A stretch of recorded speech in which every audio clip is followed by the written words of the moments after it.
বাংলাদেশের রাজধানী ঢাকার উত্তরার মাইলস্টোন স্কুল অ্যান্ড কলেজে সোমবার বিমান বিধ্বস্ত হওয়ার ঘটনায় দেশজুড়ে শোক দিবস পালন করা হচ্ছে। সামাজিক যোগাযোগ মাধ্যমে দুর্ঘটনায় ক্ষতিগ্রস্তদের জন্য শোক প্রকাশ করে বিভিন্ন ছবি, তথ্য, আহত ও নিহতদের চিকিৎসা সংক্রান্ত তথ্য শেয়ার ও পোস্ট করেছেন ব্যবহারকারীরা। ফেসবুকে অনেকেই শোক প্রকাশ করে নিজেদের প্রোফাইলে কালো রঙের ছবি দিয়েছেন। সিলেটের প্রযুক্তিবিদ সৈয়দ রেজওয়ানুল হক লিখেছেন, পুরো দুর্ঘটনার বিষয়টি মেনে নিতে পারছি না। নিজের শোকের কথা ফেসবুকে স্টোরির মাধ্যমে প্রকাশ করেছি।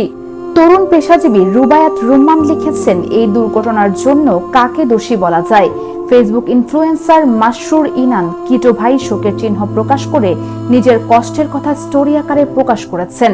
10 মিনিট স্কুলের প্রতিষ্ঠাতা আয়মান সাদিক তার ফেসবুক পেজে কালো ব্যাকগ্রাউন্ডে লিখেছেন, মাইলস্টোনের ভিডিও ফুটেজগুলো আর সহ্য করা যাচ্ছে না।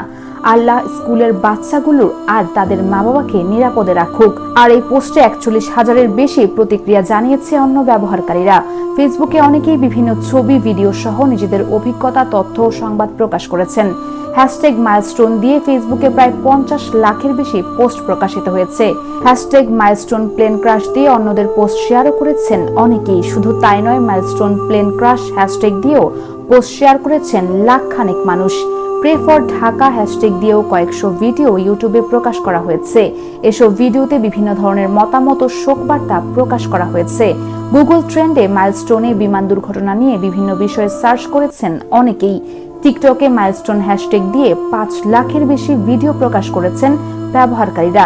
Hashtag milestone, Dhaka crash, Dhaka plane crash, Bangladesh air force লিখে এসব পোস্ট ও ছবি প্রকাশ করেছেন ব্যবহারকারীরা। দুর্ঘটনার পর ফেসবুক সহ বিভিন্ন প্ল্যাটফর্মে কয়েকশো ভুয়া ভিডিও দেখা গেছে, যা এআই কিংবা কৃত্রিম বুদ্ধিমত্তা দিয়ে তৈরি। এআই প্রম্পটের মাধ্যমে মাইলস্টোন কলেজের ক্যাম্পাস ও বিমান বাহিনীর বিমানের বিভিন্ন ছবি ও ভিডিও তৈরি করেছেন অনেকেই। কৃত্রিমভাবে তৈরি ছবিতে শিশুদের বিভিন্ন আবেগীয় মুহূর্ত তুলে ধরেছেন কেউ কেউ। US Bengal report, Bangladesh bureau.